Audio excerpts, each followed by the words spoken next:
I think it's very rare that you get someone on your crew that has really done it all, and she has. She's milled the product, she's tested the product, she's loaded the trucks, she's participated in the R&D, and all her experiences have been very helpful.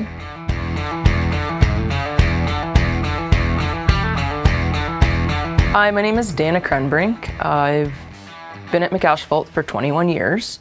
I'm a senior lab technician in the technical services in Regina, Saskatchewan.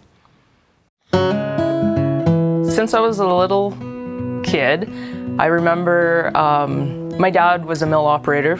I would get on my bike and ride over to visit my dad and sit there with him during the day and watch him mill, and I never really understood why everything was being done, being like 8, 9 years old. So when the job opportunity came to get hired in this industry, I was looking for a job at the time, so I figured, yeah, sure. So I took the position, and shortly after that, I was thrown in to become a mill operator. I'm Ann Guider. I'm the cold processes services manager at the Regina lab. I've been here since 2011, and I've been Dayna's manager since then. She's definitely a key member of our team. Her vast experiences have contributed to the success of this lab for sure. Our lab is one of 3 in Canada that's AASHTO accredited for microsurfacing design. There's actually, I think, 37 in all of North America, and that's attributed to Dayna and her expertise with microdesign.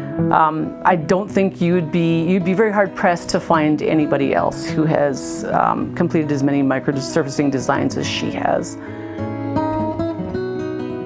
It used to be just like an American thing, like in the States, and so how I got involved in that was my old boss who built this lab.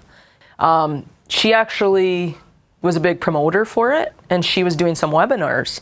And so I was watching the webinars, and she happened to have a picture of me in there as, like, you know, these are a few of the memorable women that I've worked with over the years. And so then I was like, oh, this is kind of interesting, right? So I went online and I basically joined Women of Asphalt.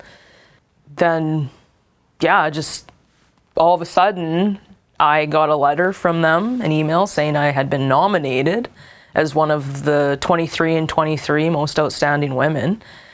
I was super shocked because 1, we're in Canada, and 2, I didn't think that I was a noticed person, right?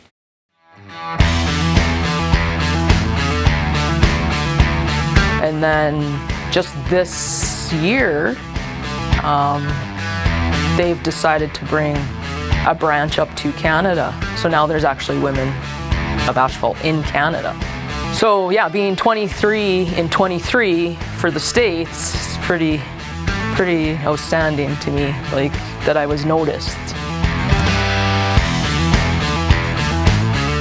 Being involved in the ISSA group there's quite a few women in that group. So it's very interesting to see that there's the mixed, now it's not just all men. So many more women are coming into the industry and are able to do the exact same thing.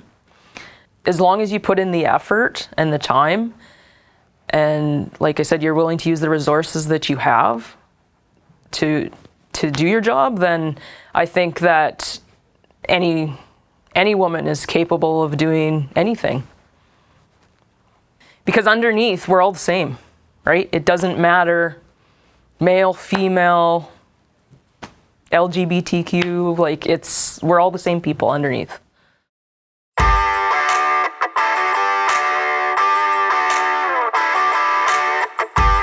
Dayna is very dedicated to her work.